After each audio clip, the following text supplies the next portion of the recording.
السلام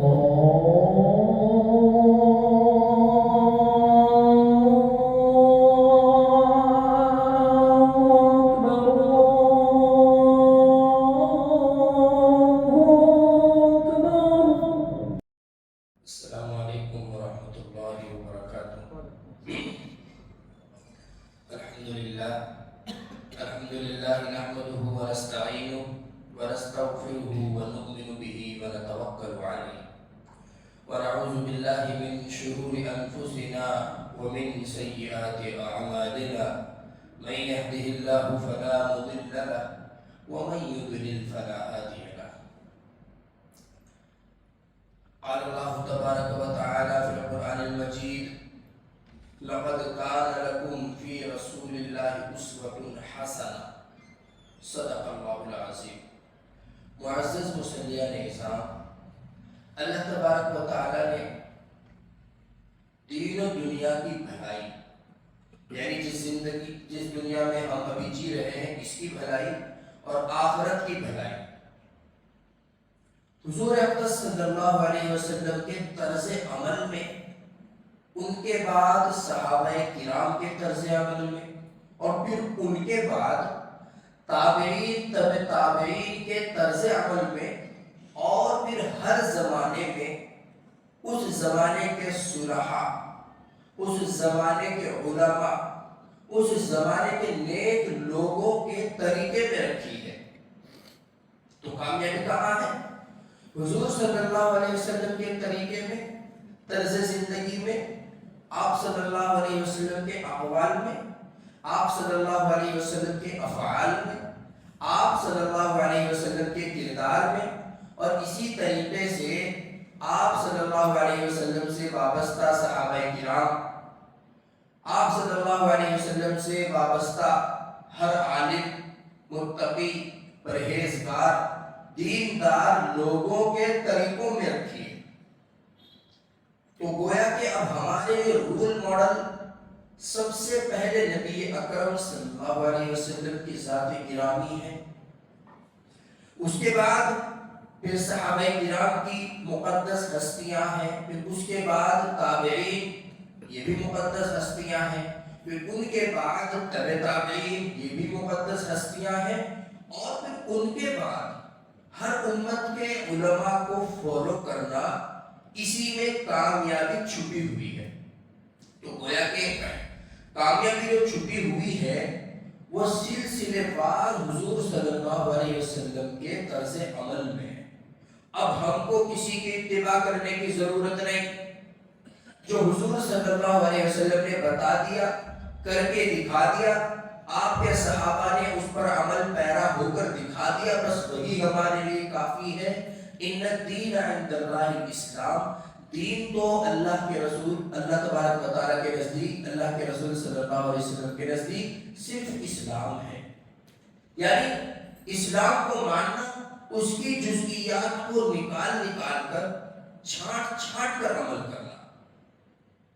تو آسان انداز میں ہم یہ کہہ سکتے ہیں کہ حضور صلی اللہ علیہ وسلم کی سنتوں کو تلاش کر کے زندہ کرنا، اور جس نے حضور اقدس صلی اللہ علیہ وسلم کی سنتوں کو زندہ کیا، جس نے صحابہ کرام کے طریقے کو مکمل طور پر فالو کیا، اور پھر اپنے وقت کے علماء کے ساتھ جڑ کر چلتا رہا، تو گویا کہ کامیابی دین کی ہو یا دنیا کی ہو، اس کے ساتھ رہے گی۔ وہ شخص کبھی گمراہ نہیں ہوگا۔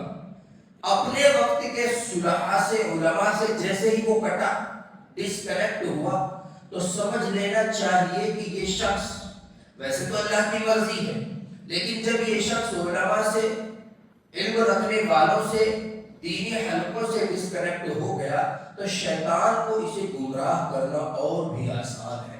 اسی لیے اللہ کے رسول صلی اللہ علیہ وسلم نے اپنے بعد بے یار و مددگار نہ چھوڑتے ہوئے ہمیں قرآن کی اور سنت کی تعلیم دینے کے ساتھ ساتھ یہ کہا، اصحابی کالنجوم بأیہم اقتدیتم اہتدیتم، اور اسی طرح خلفائے راشدین کے بارے میں فرمایا کہ تمام کے تمام راشدین ہیں، یعنی کہ خود بھی ہدایت یافتہ ہے، دوسروں کو بھی ہدایت کی طرف لانے والے ہیں۔ اسی لیے اللہ تبارک و تعالیٰ نے کہا ایک مختصر سے جملے میں اس پورے ہیزیٹیشن کو ختم کر دیا۔ دنیا میں آ کر جس کا اتباع کرنا ہے، لَقَدْ كَانَ لَكُمْ فِي رَسُولِ اللَّهِ أُسْوَةٌ حَسَنَةٌ، ہمیں اللہ کے رسول صلی اللہ علیہ وسلم کی ذات کو پڑھنے کی ضرورت ہے، اس میں ہمارے لیے تمام چیزیں موجود ہیں۔ لیکن یہ صرف تقریر سن کر نہیں ہوگا، یہ صرف بیانات کر کر نہیں ہوگا، بلکہ سننے کے بعد اس پر عمل کی نیت ہو، اور اسی طریقے سے سیرت رسول صلی اللہ علیہ وسلم کا ہم خود بھی مطالعہ کریں، اور جو چیزیں حضور صلی اللہ علیہ وسلم کی زندگی سے متعلق کسی بھی میدان میں ہم کو ملے وہ ہم کو لینی چاہیے۔ آج کل جیسے ہی حضور صلی اللہ علیہ وسلم کا نام آتا ہے، صحابہ کرام کا نام آتا ہے، تابعین تبع تابعین کا نام آتا ہے، یا علماء کا نام آتا ہے اس زمانے میں، تو ہمارے دماغ میں تصور بیٹھتا ہے کہ وہ لوگ تو صرف اللہ اللہ اللہ کرنے والے تھے، ان کو دنیا سے کوئی مطلب نہیں تھا، جبکہ ایسا نہیں ہے۔ انہوں نے اپنی دنیا کو صرف دین کے تابع کیا تھا، دین کو دنیا کے تابع نہیں کیا تھا، اپنی دنیا کو دین کے تابع کیا تھا۔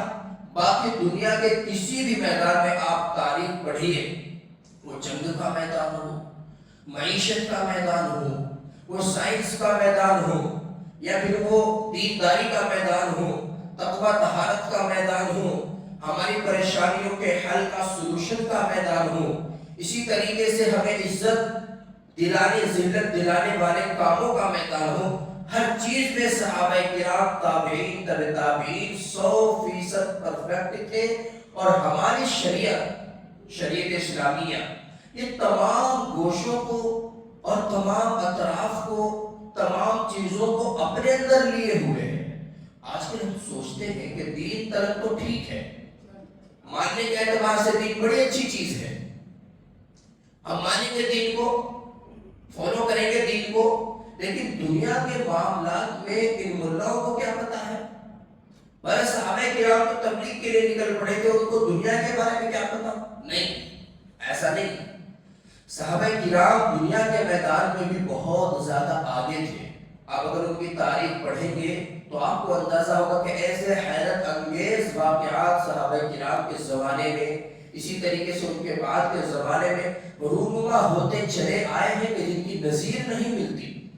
آج کل ہم اس کو دین سمجھ کر ایک طرف کرتے ہیں، اور دنیا کے لیے پھر غیروں کے طریقے کو فالو کرتے ہیں، اس میں انویسٹ کریں گے، ایکچولی یہ ایسا ہے، ایکچولی اصل میں اسلام تو یہ کہتا ہے، اس لیے ہم نے اس کا سہارا لیا ہے۔ یہ سب کے سب ہیلے اور بہانے ہیں۔ حضور صلی اللہ علیہ وسلم کے زمانے میں ایسے ایسے تاجر موجود تھے کہ اگر کبھی فقر و فاقے کی نوبت آتی تو پورے شہر کو وہ کھانا کھلا سکتے تھے، تو اسی شریعت کو مان کر، اسی کے رولز کو فالو کر کے تجارت کیا کرتے تھے، تبھی اتنے زیادہ مالدار تھے۔ تو خرابی کہاں آئی ہے؟ خرابی وہاں آئی ہے جہاں ہم نے شریعت کو یہ سمجھ لیا کہ یہ صرف دینداری کے لیے تو ٹھیک ہے، باقی دنیا میں اگر ترقی کرنی ہے تو اس سے تھوڑا سا ہٹنا پڑے گا، یہاں خرابی آئی ہے۔ تو اسی لیے آپ جب اپنی دنیا کو دین کے تابع بنا دیں گے، تب اللہ اور اللہ کے رسول صلی اللہ علیہ وسلم کی تعلیمات آپ کو ہر میدان میں کامیابی کی ضمانت دینے کے لیے تیار ہے، لیکن اس کے لیے دل سے اعتقاد ہونا ضروری ہے۔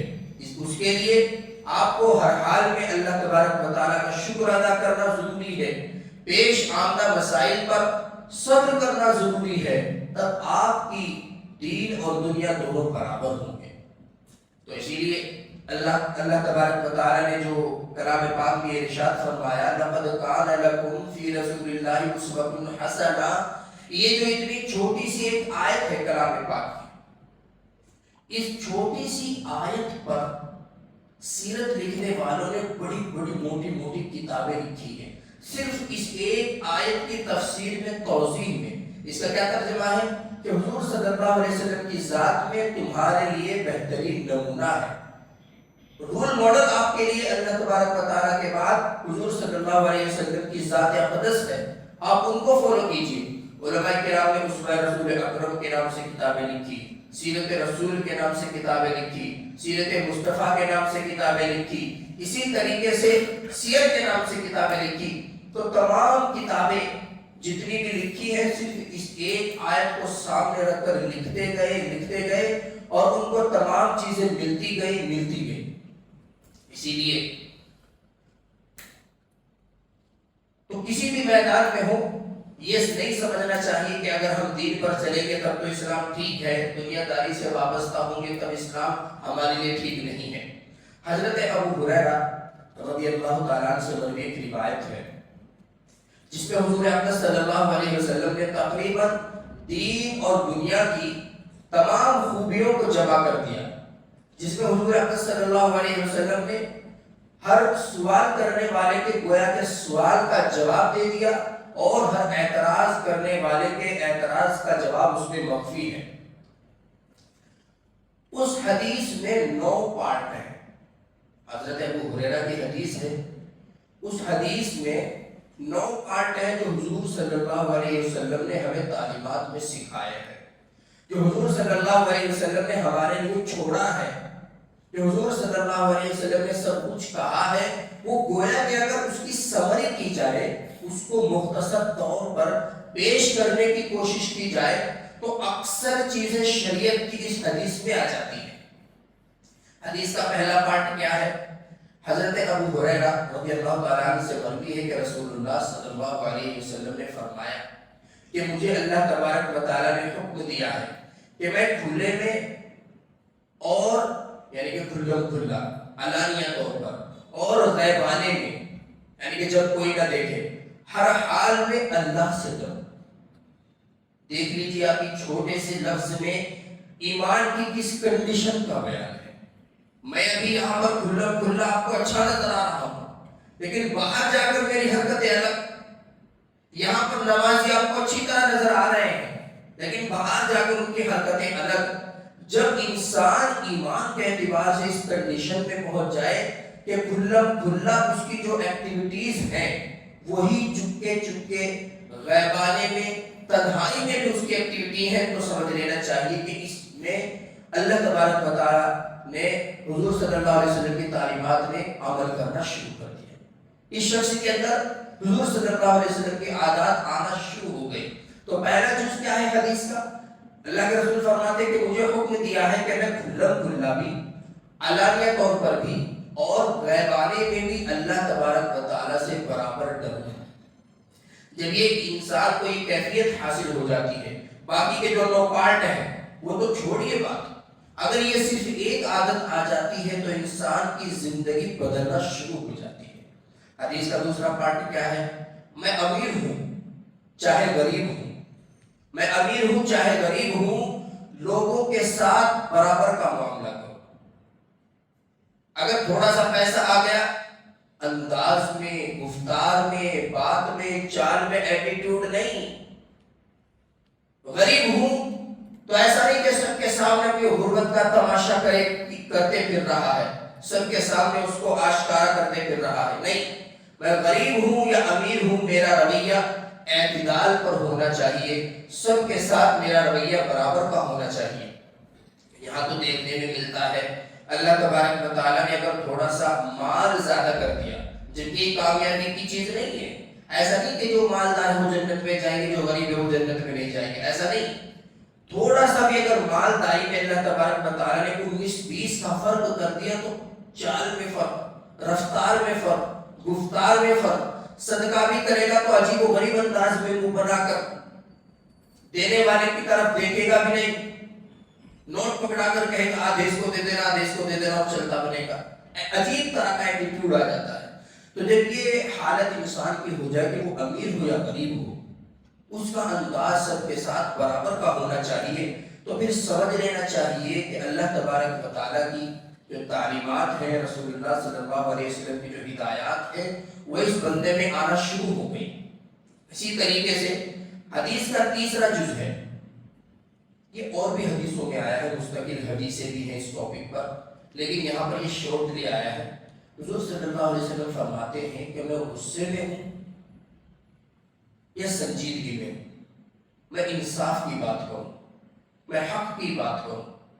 اب آپ دیکھیے غصے میں ہو کر حق کی بات کہنا کتنا بڑا اپنے آپ میں ایک ایسا ہے جیسا کہ جنگ لڑنا۔ انسان اکثر غصے میں بہت غلط قدم اٹھا دیتا ہے۔ فلاں شخص نے فلاں ملازم نے گڑبڑ کر دی، تیش میں آ کر اس کی اسی وقت چھٹی کر دی، آپ اپنے گھر جا سکتے ہیں۔ شریعت کا یہ مزاج نہیں ہے، شریعت کا یہ مزاج ہرگز نہیں ہے۔ آپ کو اس کی چھٹی کرنی ہے تو پہلے اپنا غصہ کنٹرول کیجئے، غور و فکر کیجئے، سوچئے کہ یہ انسان ہے 4 سال سے 5 سال سے ہمارے درمیان ہے، اس کی ایک غلطی کی وجہ سے اس کی چھٹی کیسے کر سکتے ہیں؟ تو اسی لیے کہا جاتا ہے کہ غصے میں کوئی فیصلہ نہ کرو اور محبت میں کوئی وعدہ نہ کرو۔ یہ بڑے پریشان کرتے ہیں بعد میں۔ آج کل لوگ محبت میں بڑے بڑے وعدے کر لیتے ہیں اور پھر بعد میں پچھتاتے ہیں کہ کاش میں یہ وعدہ ہی نہ کرتا۔ تو اس لیے شریعت کا جو مزاج ہے وہ بالکل اعتدال پر ہے۔ تو اگر کسی انسان میں یہ صفت پیدا ہو گئی کہ وہ غصے میں اور سنجیدگی کی حالت میں برابر لوگوں کے ساتھ برتاؤ کرتا ہے تو اس کے اندر تعلیمات اللہ اور تعلیمات الرسول صلی اللہ علیہ وسلم گویا کہ آنا شروع ہو گئی۔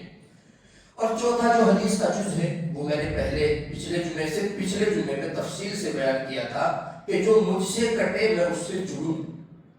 اس کے اندر اپنے آپ کو چھوٹا بنانا ہے اور اللہ تبارک و تعالیٰ کو چھوٹا بننا ہی پسند ہے۔ جو آپ سے کٹ رہا ہے آپ اس سے جڑنے کی کوشش کر رہے ہیں، یہ کتنی بڑی بات ہے۔ اپنی ایگو کو ایک سائیڈ رکھتے ہیں، تکبر کو ایک سائیڈ رکھتے ہیں، انانیت کو ایک سائیڈ رکھتے ہیں، پیسے کو ایک سائیڈ رکھتے ہیں، آپ کیا ہو اپنی پوزیشن کو ایک سائیڈ رکھتے ہیں، اللہ کے لیے جا کر چھوٹے بن کر، جبکہ وہ آپ سے چھوٹا ہے، دنیا داری میں چھوٹا ہو، عمر میں چھوٹا ہو، رتبے میں چھوٹا ہو، آپ جا کر کہتے ہو کہ بھائی جو ہونا تھا ہو گیا، چلیے اب اٹھتے ہیں نماز کے لیے چلتے ہیں، پھر کہیں اچھی سی جگہ جا کر چائے پیتے ہیں، کب تک غصے میں رہیں گے؟ حضور صلی اللہ علیہ وسلم نے 3 دن سے زیادہ بات چیت بند کرنے سے منع فرمایا۔ آپ یہ جا کر اس کو کہتے ہیں تو اس کا مطلب ہے آپ اللہ کے لیے چھوٹے ہو گئے، اور جو اللہ کے لیے چھوٹا ہو جاتا ہے اللہ تبارک و تعالیٰ لوگوں کے لیے اس کو بڑا کر دیتے ہیں۔ من تواضع للہ رفعہ اللہ، جو اللہ تبارک و تعالیٰ کے لیے تواضع کرتے ہوئے، تواضع کو اختیار کرتے ہوئے چھوٹا بن گیا، اللہ تبارک و تعالیٰ اس کو بڑا بنا دیں گے۔ تو یہ صفت بھی جب آنی شروع ہو گئی تو سمجھ لینا چاہیے کہ اس میں اللہ تبارک و تعالیٰ کی تعلیمات اور حضور صلی اللہ علیہ وسلم کی تعلیمات آنی شروع ہو گئی۔ 5ویں جو چیز ہے حدیث میں، 5واں جز کہہ لیجئے کہ جو مجھے محروم کرے میں اسے دوں۔ کبھی کبھی انسان کوئی حرکت کر دیتا ہے، ہماری جوب لگنے والی تھی اس نے ٹانگ اڑا دی، کوئی چیز ملنے والی تھی اس نے منع کر دیا۔ تو یہ جب کنڈیشن ہو تو انسان کو اس کو بھول جانا چاہیے، جس نے جو کیا وہ کیا۔ آپ جب کبھی اس پوزیشن پر ہوں کہ آپ کی وجہ سے کسی کی نوکری لگ سکتی ہے تو آپ اپنے دل میں انتقام کی آگ نہ بھڑکائے ہوئے ہوں کہ اس نے میرے ساتھ غلط سلوک کیا تھا، لہٰذا اب یہ بھی میرا سلوک دیکھے گا اور میں اس کے لیے تمام دروازے بند کر دیتا ہوں۔ نہیں، جو منع کرتا ہے، جو محروم کرتا ہے، آپ اس کو دینے والے بنیے۔ یہ صفت پیدا ہو جاتی ہے تو آیات اللہ اور آیات الرسول آپ کے اندر پیدا ہونا شروع ہو جاتی ہے۔ اسی لیے اللہ کے رسول صلی اللہ علیہ وسلم نے نہ کہ تمام چیزیں صرف بول کر دکھائی بلکہ تمام چیزیں پریکٹیکلی کر کے دکھائی۔ یہ جو حدیث کے تمام پارٹس آپ کے سامنے آ رہے ہیں، دیگر احادیث سے اس کی بھرپور تائید ہوتی ہے کہ حضور صلی اللہ علیہ وسلم بردبار بھی تھے، اچھے اخلاق والے بھی تھے، ہنس کر بھی ملتے تھے، لوگوں کو معاف بھی کرتے تھے، ظلم کا بدلہ ظلم سے نہیں دیتے تھے، غریبوں کا خیال رکھتے تھے، صدقے کو چھپا کر دیتے تھے، زکوٰۃ وقت پر ادا کرتے تھے، اپنے پاس موجودہ مال کو رات بھر بھی جمع نہیں رہنے دیتے تھے، جس سے بات کرتے تھے اس کو لگتا تھا سب سے زیادہ مجھ سے محبت کرتے ہیں۔ کبھی ناراض ہوتے شریعت کی بات پر ناراض ہوتے اور ناراضگی صرف اسی مجلس تک رہتی، بعد میں جب اس سے بات کرتے تو اس کو ایسا محسوس ہوتا تھا کہ حضور صلی اللہ علیہ وسلم کبھی مجھ سے ناراض ہی نہیں ہوئے۔ تو اللہ کے رسول صلی اللہ علیہ وسلم نے یہ تمام چیزیں ہم کو پریکٹیکلی بھی کر کے دکھائیں۔ جب یہ چیزیں ہم حاصل ہونے لگے تو سمجھ جانا چاہیے کہ تعلیمات رسول صلی اللہ علیہ وسلم اس شخص کے اندر آنے لگی۔ اسی طریقے سے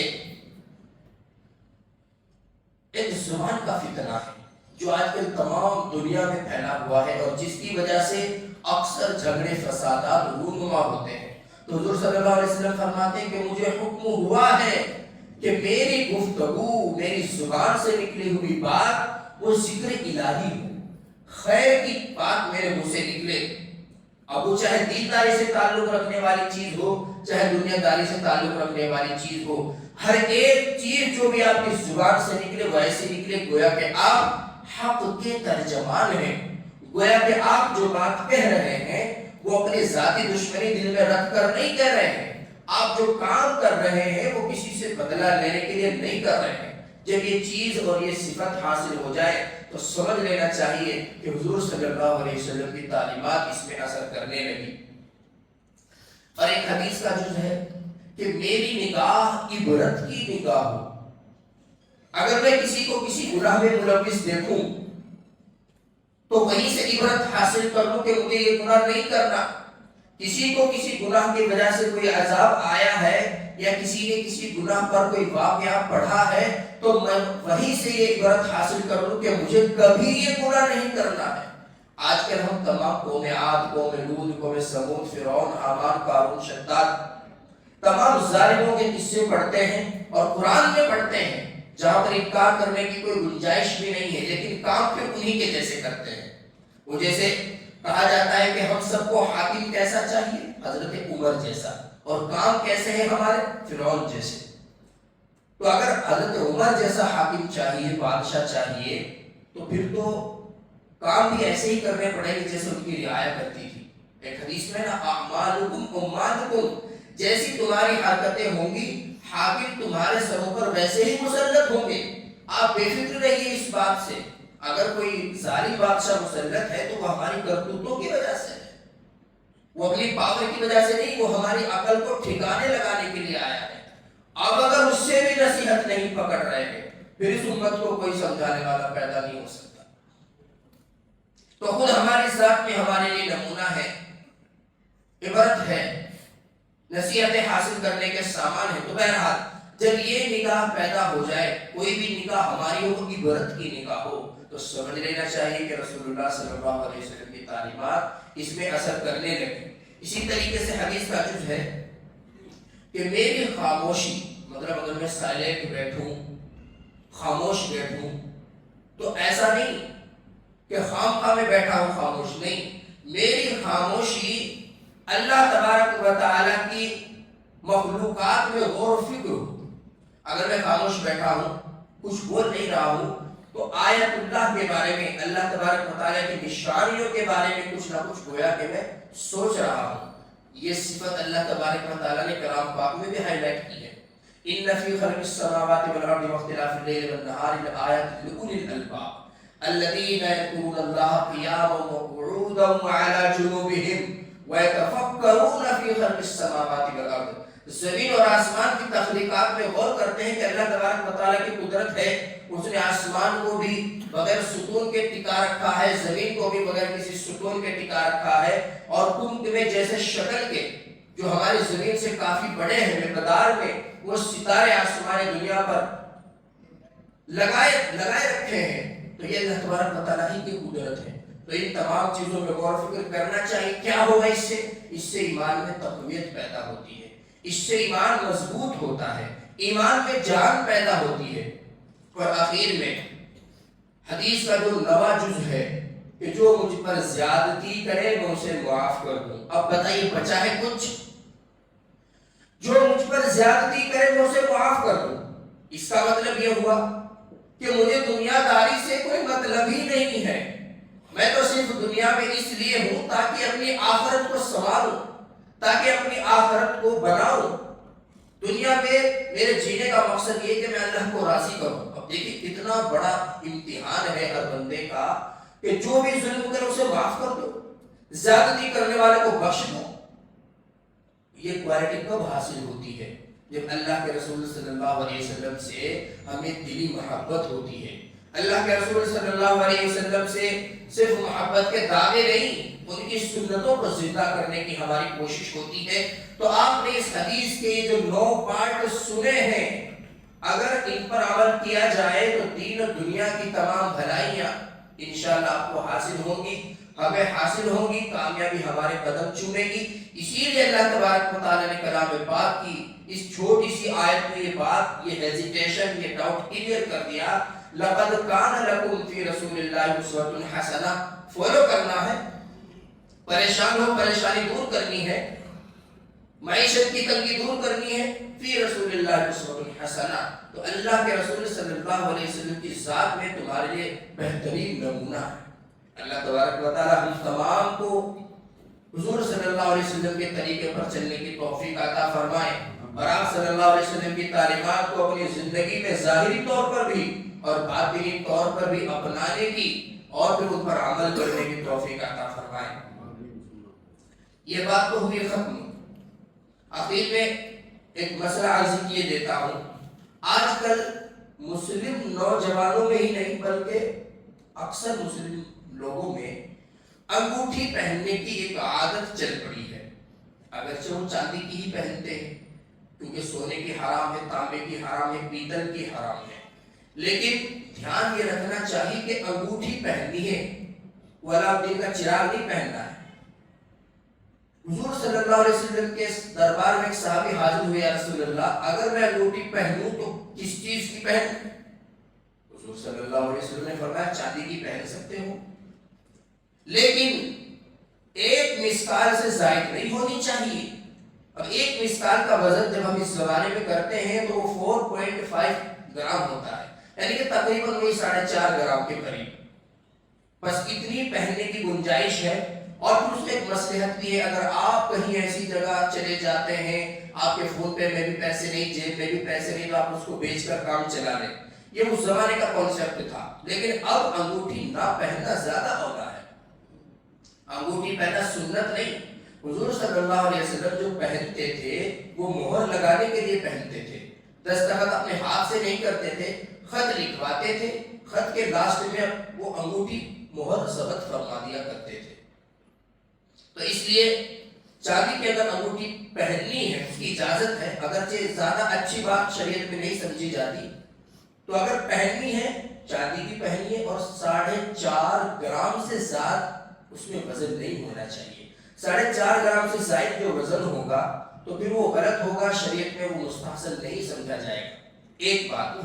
دوسری بات یہ بھی مسئلے کے تعلق سے ہے کہ آج کل ہمارے مسلم نوجوانوں میں، اور خاص طور سے وہ لڑکے جو 10 سے 18 سال کے بیچ کے ہیں، نمازوں میں بڑی سستی اور کاہلی نظر آتی ہے۔ میں دیکھتا ہوں نماز کا ٹائم ہو گیا، 5-10 منٹ پہلے میں آتا ہوں تو گلی میں کھیل رہے ہیں بڑے شوق، جبکہ وہ وقت ان کو نماز سکھانے کا ہے۔ جب ان کے باپ ان کے بھائی مسجد میں آ رہے ہیں تو ان کو کیوں نہیں حکم کرتے کہ وہ نماز میں جائیں؟ اسکول کو نہ جائے تو ڈانٹتے ہیں، کیوں وہاں پیسے جا رہے ہیں؟ مسجد کو نہیں جا رہے تو کوئی بات نہیں، کیوں وہاں پیسے نہیں جا رہے؟ تو یہ فرق جب تک ہم نہیں، یہ فرق جب تک ہم رکھیں گے تب تک ہم کامیاب نہیں ہو سکتے۔ مدرسے میں نہیں جاتا کوئی بات نہیں، کیوں وہاں کی فیس بالکل لو کوالٹی کی ہے۔ اسکول میں نہیں جاتا تو ہنگامہ ہو جاتا ہے، کیوں نہیں گیا جی؟ بھائی الگ سے پوچھے گا، آگے پھر ابو الگ سے پوچھیں گے، امی الگ سے ڈانٹے گی، پورے دن اس کا گھر میں رہنا مشکل، اور مکتب کو نہیں جاتا تو کوئی بات نہیں۔ تو یہ فرق ختم کرنا پڑے گا، ورنہ آپ کامیابی کو تلاش کرتے رہیے، کامیابی دروازے تک آئے گی، واپس چلی جائے گی۔ یہ تو 2 مسئلے ہو گئے، اور ایک دو آپ سے درخواست ہے، جیسا کہ پارکنگ کے مسئلے پر آپ کو کافی مرتبہ کہا جا چکا ہے، اس میں آپ خود سے خیال رکھیں۔ ہر انسان عاقل ہے، بالغ ہے، گاڑی کو اس انداز سے کھڑا کرے کہ وہاں پر 20-30 گاڑیوں کی گنجائش ہے اور کھڑی ہو بھی سکتی ہے۔ آپ اگر اس ترتیب سے یا اس لائن سے کھڑی کر دیتے ہیں تو 4-5 گاڑیوں کی جگہ کو ختم کر دیتی ہے، پھر دوسرے لوگ سڑک پر اپنی گاڑی کھڑے کرنے پر مجبور ہوتے ہیں، آنے جانے والوں کو تکلیف ہوتی ہے۔ اسی طریقے سے چپل کے بارے میں کئی مرتبہ کہا جا چکا ہے، یہ ترتیب اسلام میں بہت زیادہ پسندیدہ ہے، تو ڈسپلن آپ رکھیں اپنے مزاج میں، اپنی زندگی میں، تو بہت اچھا لگتا ہے۔ دونوں سائڈ فریم بنے ہوئے ہیں، فریم بھی میں رکھیں، اور یہ پہلے میں خود عمل اس پہ کر کے تب آپ کو بتا رہا ہوں، پہلے میں بھی ادھر کونے میں نکال دیا کرتا تھا، اب میں خود سے 2 مہینے سے فریم ہی میں رکھتا ہوں اپنے چپلوں کو، جب سے تنبیہ ہوئی ہے۔ تو آپ ترتیب سے رکھیں تو اس میں اچھا رہے گا۔ تو اسے دیکھنے میں بھی اچھا لگے گا اور آنے جانے والوں کو تکلیف کا سامنا بھی نہیں کرنا پڑے گا. سب سے اچھی بات اس میں پلس پوائنٹ یہ کہ آپ کے چپل گم نہیں ہوں گے. اور تیسری بات وہ واش روم کے تعلق سے جو میں نے پچھلی مرتبہ کہی تھی کہ اس میں وہ سگریٹ اور بیڑی ایسے تیرتی رہتی ہے جیسے پانی پر مینڈک, تو خدا اس پر بھی رحم کرے. وہاں پر بھی صفائی ستھرائی کا خوب خیال رکھیں. ایمان اور اسلام انہی چیزوں میں دکھتا ہے. نماز سے کسی کی ایمان کی کوالٹی کا, اسلام کی کوالٹی کا اندازہ نہیں لگایا جا سکتا, نہ حج سے لگایا جا سکتا, نہ صدقہ زکات سے لگایا جا سکتا. دوسروں کا کتنا خیال رکھتا ہے اسی چیز سے اسلام کی کوالٹی کا, قلب کے اندر جو ایمان کی کوالٹی ہے اس کا اندازہ لگایا جا سکتا ہے. تو امید ہے کہ انشاءاللہ اب اس ٹاپک پر کبھی بات کرنے کی نوبت نہیں آئے گی. اللہ تبارک و تعالی ہم سب کو عمل کی توفیق عطا فرمائے. وآخر دعوانا الحمدللہ رب العالمین.